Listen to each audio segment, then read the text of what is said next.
Good morning guys. Mag-ano po ako ngayon ng timpla ng blue ternate.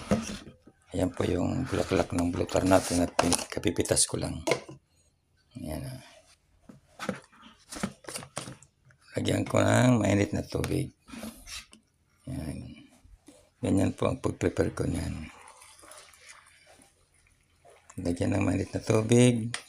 Ibabad.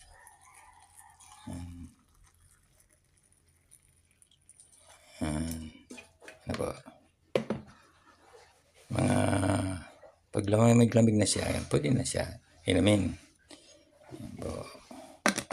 Maya kulay blue na yan.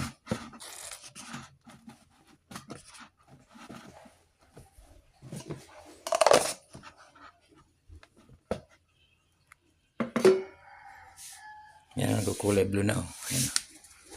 Ayan, ang kulay blue na yung, yung tubig. Yan. Yan. Okay guys. Uminom din po kayo ng blue ternate flower tea. Yan. Ayon sa research, maganda po sa kalusugan ito. Drink moderately lang po. Okay? Thank you for watching.